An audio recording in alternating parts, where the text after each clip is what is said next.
Bonjour à toutes, bonjour à tous, bienvenue dans l'émission Comme toujours. C'est une émission, vous le savez, qui est consacrée aux traditions, au patrimoine vivant, les savoir-faire d'hier et d'aujourd'hui. Et aujourd'hui, mesdames et messieurs, nous allons parler de plantes médicinales. Bref, une émission toute tournée vers le végétal. Notre invitée, Sylvia Hirschi, est une spécialiste, une botaniste paysanne, herboriste, elle se définit comme ça, une doux de la feuille qui flirte avec les fleurs et qui croit dur comme fertile au pouvoir extraordinaire des fleurs.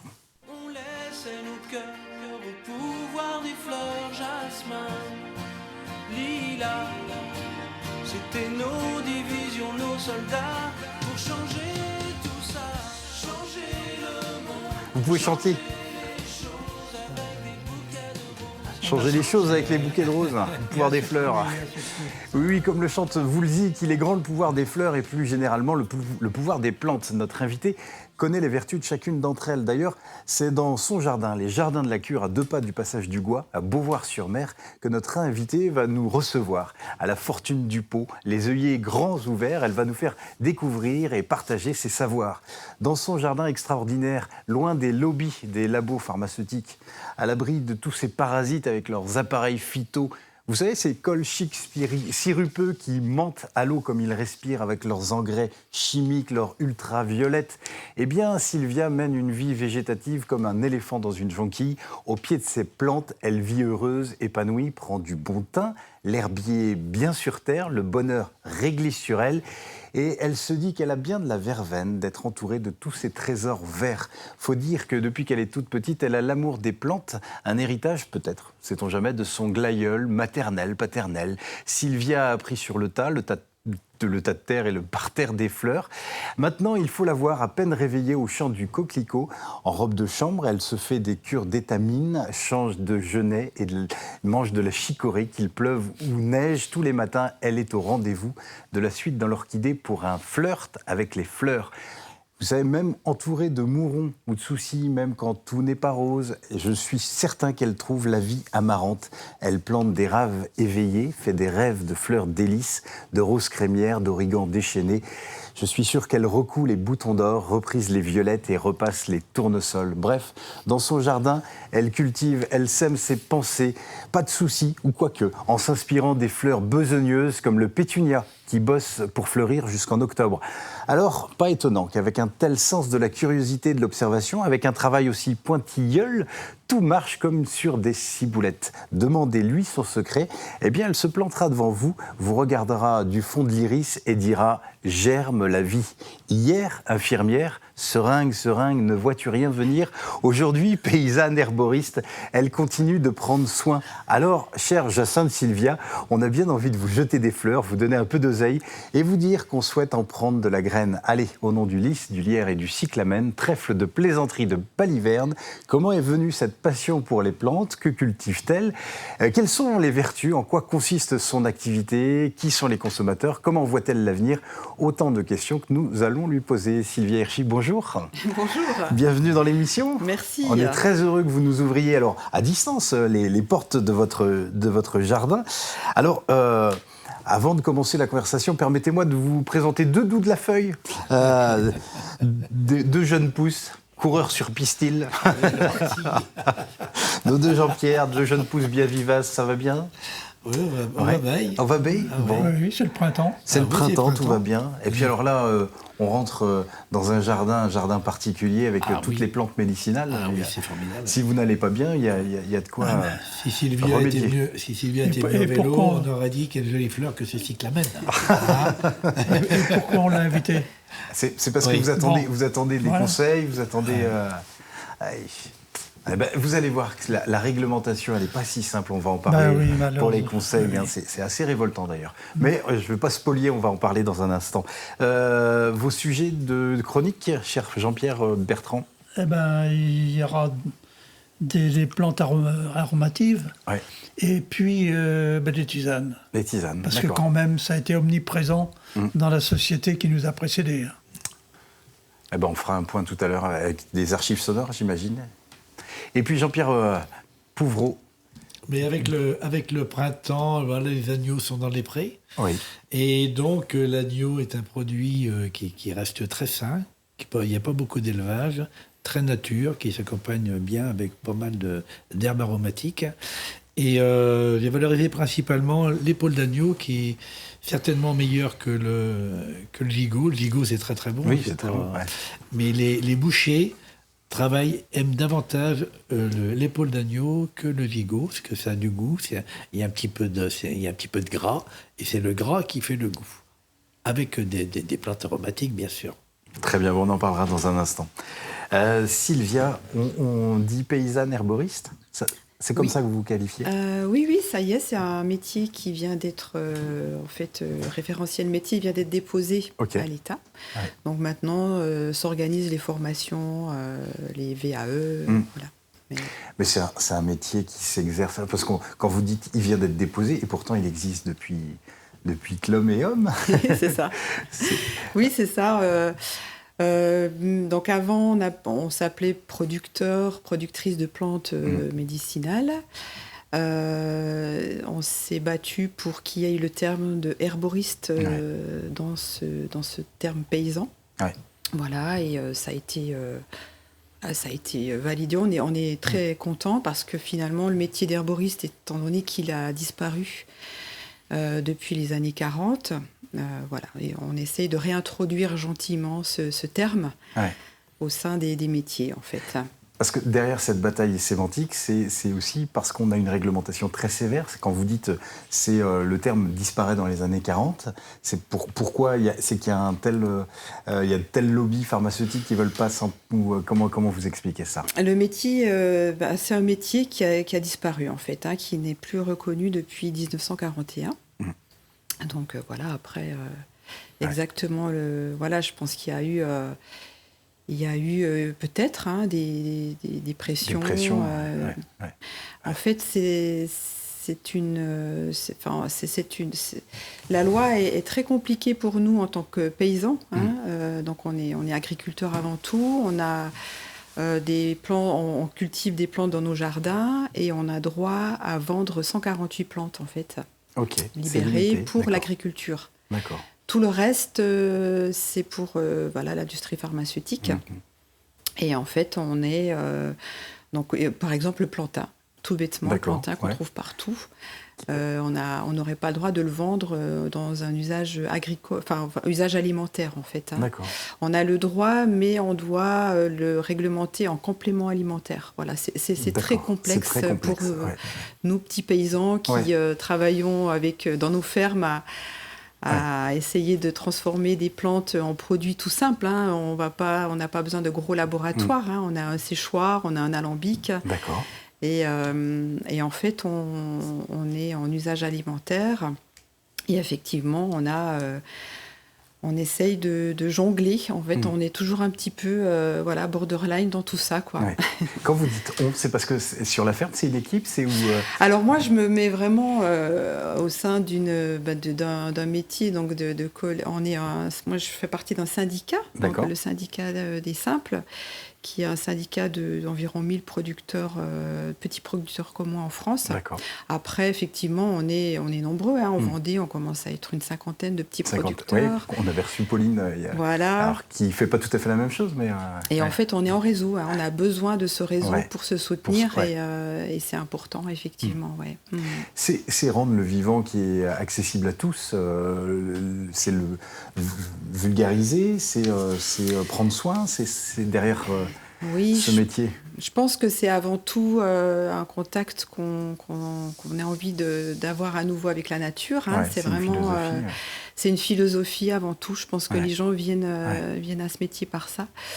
Et puis après, c'est effectivement prendre soin, parce qu'il y a toujours cet aspect de revenir à quelque chose de simple finalement. On appelle le syndicat des simples parce que effectivement la plante, elle fait partie d'un patrimoine depuis toujours. Elle se transmet de famille en famille. En tout cas au niveau des vertus, au niveau de de soigner les maux du quotidien, on va dire ça comme ça.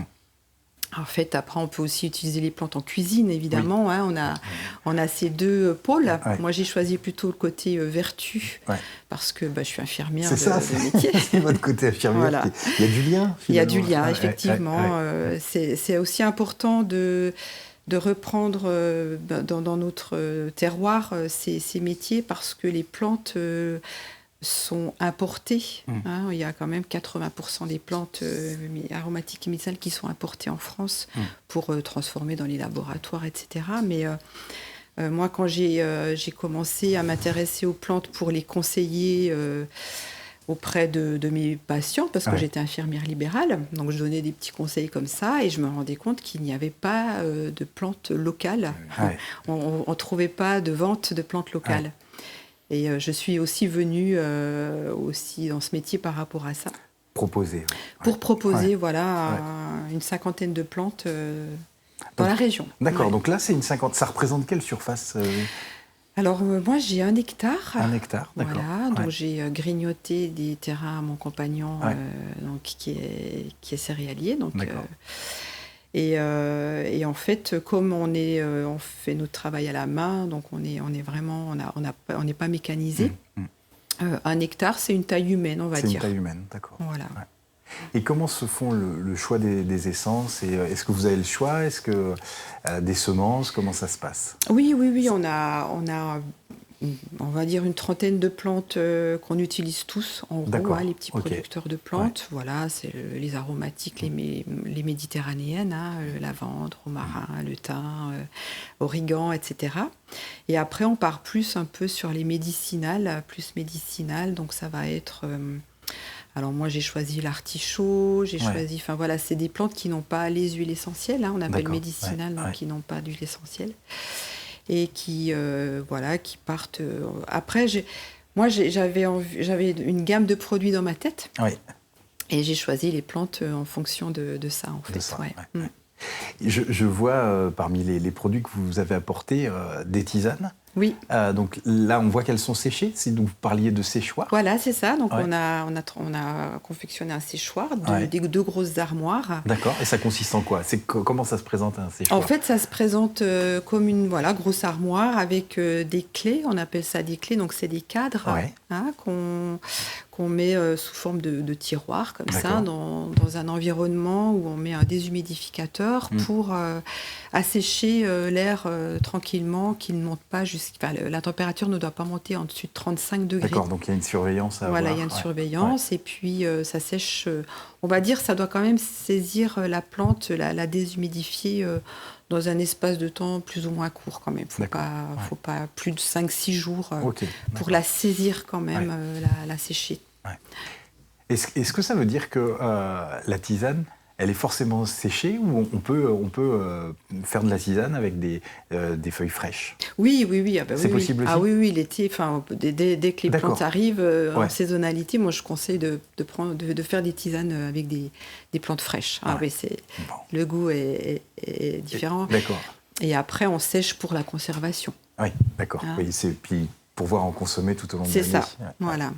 Je vous propose, on va marquer une pause. On va passer à table avec Jean-Pierre Pouvreau. Peut-être qu'il utilisera quelques plantes aromatiques. Allez savoir. Il y en a quelques-unes. Ah ben, c'est à votre tour. On passe à table. Les plantes, c'est comme les notes de musique, il y en a une multitude, et selon les accords, il ressort un ramage différent selon les... Voilà. Alors ça, c'est... il n'y a pas de limite dans le mélange des plantes.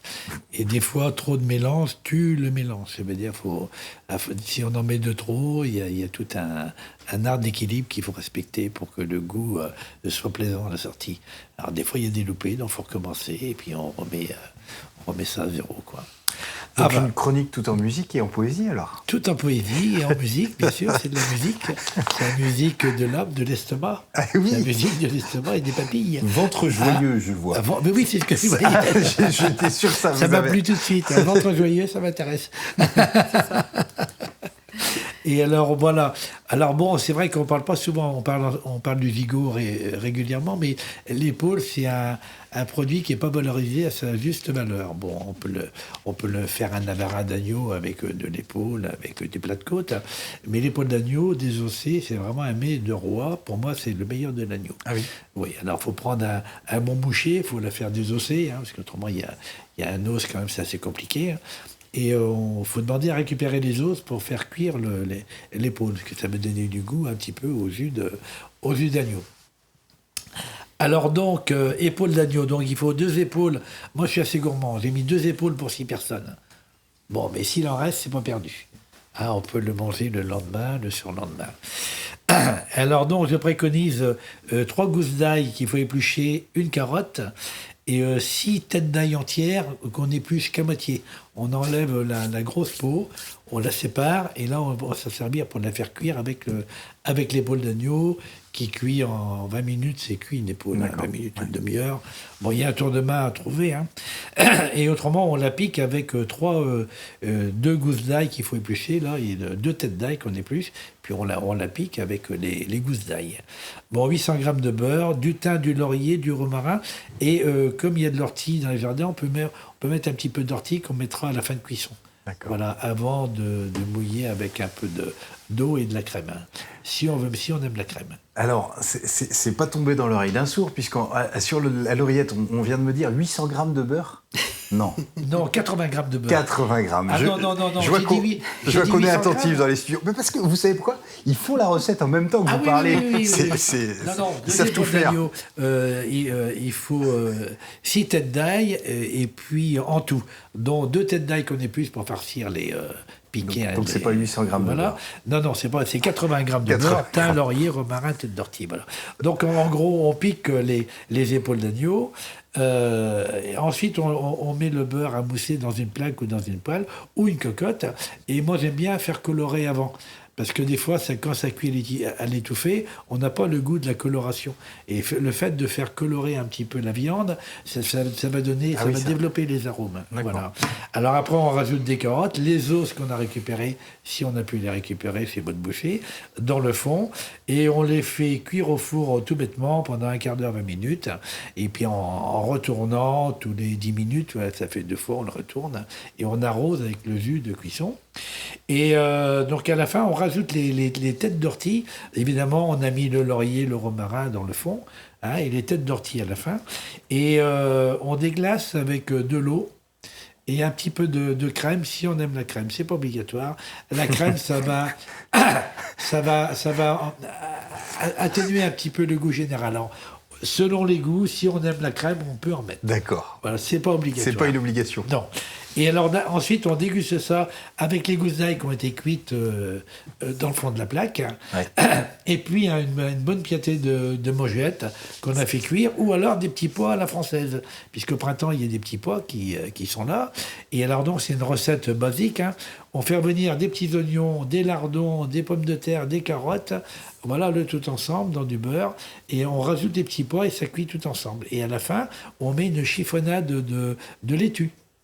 À la fin, une laitue du jardin, qui a été élevée à l'air libre, si possible. Et donc, le goût de la laitue, ça parfume complètement les petits pois. Ça s'appelle des petits pois à la française. À la française. À la française. D'accord. Voilà, c'est l'agneau de Dieu qui enlève les péchés du monde, il faut en profiter. Eh bien, écoutez cette parole. Merci Jean-Pierre. Sylvia, je me tourne vers vous. Qui sont les consommateurs? Comment ça se passe la distribution? Comment on peut acheter les produits? Est-ce que c'est sur place? Est-ce qu'on les retrouve dans des boutiques? Comment vous vous organisez? Oui, on a on vend les tisanes dans les magasins, donc dans les Biocoop de la région. D'accord. Donc on va pas très loin. On essaye de rester dans notre. On a envie de rester dans notre rayon. Ça fait partie de la philosophie. Voilà, c'est local. Ouais. Parfois, il peut arriver que des gens de Paris qui ont une petite boutique viennent en vacances ici. Donc on a nos tisanes dans une petite boutique à Paris. Enfin, voilà, c'est des petits coups de cœur comme ça. Ouais. Et sinon, on a une vente directe à la ferme. D'accord. Les mercredis soirs, tous les mercredis soirs, on est ouvert. Et puis on fait les marchés, quelques marchés. Moi, j'ai un peu diminué les marchés, mais on nous retrouve donc sur le marché du Perrier, par exemple, tous les premiers dimanches du mois. Ouais. Quel produit est le plus demandé ? Alors, c'est la tisane. C'est la tisane. Ouais. Mais c'était pas gagné au départ, parce qu'il y a 10 ans, quand j'ai commencé à vendre les tisanes, on sentait qu'il fallait que les gens, les gens devaient reprendre l'habitude de travailler avec du vrac, en fait, d'utiliser du vrac. Ouais. Les gens avaient l'habitude des infusettes, vous savez. Donc, voilà. Mais ça y est, maintenant, je trouve que ça s'est vraiment démocratisé. Ça s'est démocratisé. Ouais. Peut-être aussi l'image qu'on avait des mamies tisanes, où en fait on se rend compte que c'est pas réservé aux mamies. Oui, c'est ça. Et que l'usage, on voit plus fréquemment des gens prendre des tisanes que. Exactement. Oui, c'est ça. Je crois que c'était vraiment voué à ce qui se faisait avant, voilà, la tisane de grand-mère quand on est malade. Mais en fait, maintenant, les gens recherchent le goût, de changer avec l'eau, en fait. Ouais. Et il y a des vertus différentes selon les tisanes ? Oui, moi après, c'est vrai que les mélanges, on parle plutôt de tisanes dégustatives. Après, effectivement, ventre joyeux, il y a quand même des petits effets sur la digestion. Sur la digestion. Ouais. Mais j'essaie quand même d'associer le goût quand même, de travailler sur le goût. Vous ouvrez vos jardins aussi Oui, en juillet-août. Juillet-août. Le mardi matin. D'accord. Donc tous les mardis matins, juillet-août à 10h. Donc je fais visiter le jardin, j'explique le métier d'une paysanne herboriste. Ouais. Donc on voit le séchoir, il y a une distillation qui coule. Voilà, j'aime bien.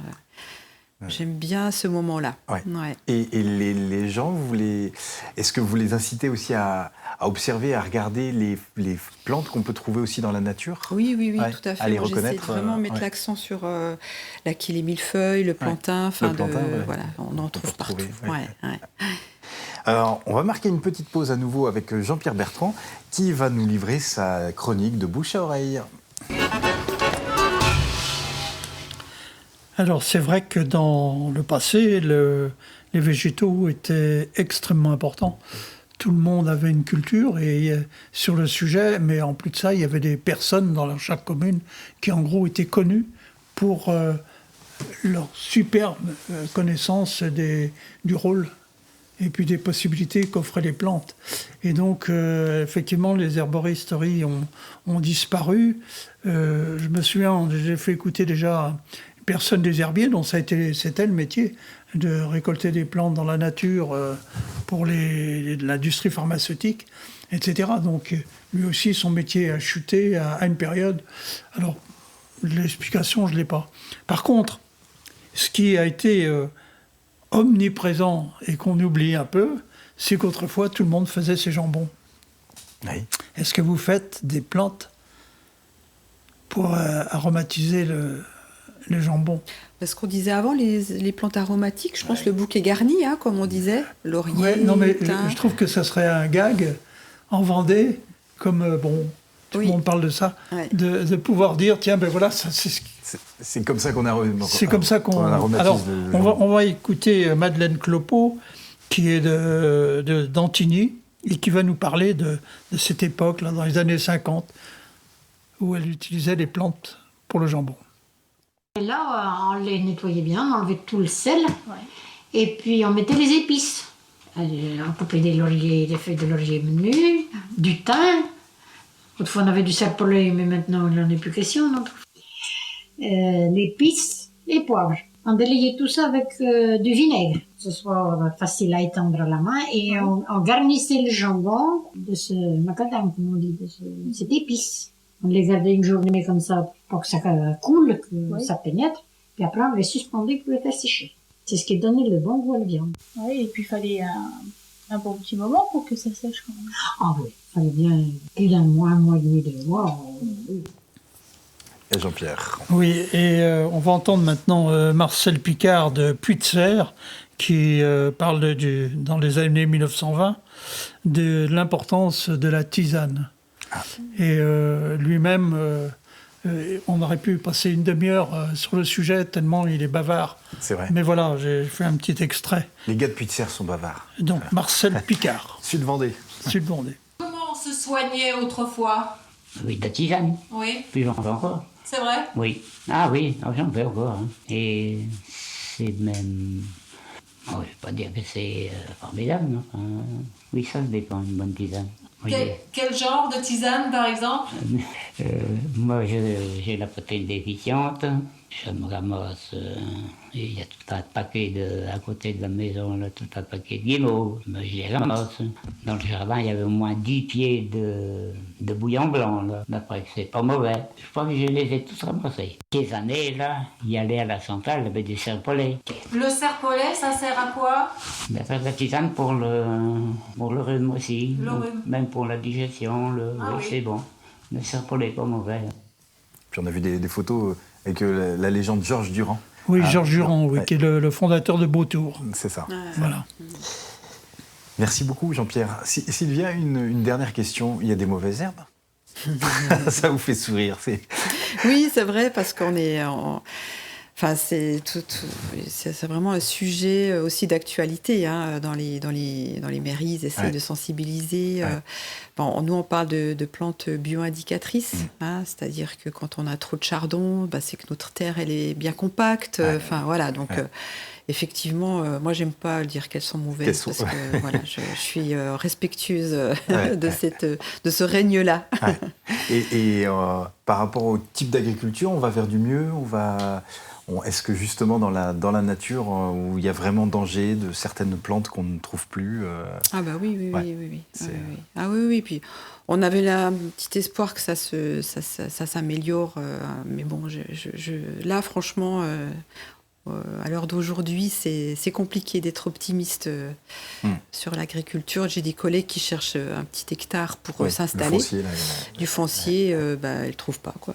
Donc, bon. Eh ben, haut les cœurs. Merci. Et puis, pour sauver le monde de la poésie et de la beauté. Ah, ça, c'est important. Poussons les portes du jardin de la cure. Donc, cet été, vous ouvrez, juillet-août, vous ouvrez les portes. Et puis, merci beaucoup d'être venu et de nous avoir fait goûter à vos produits. Merci. Bon vent. Merci les Jean-Pierre. Et puis, on a pour habitude de se dire à bientôt. À bientôt.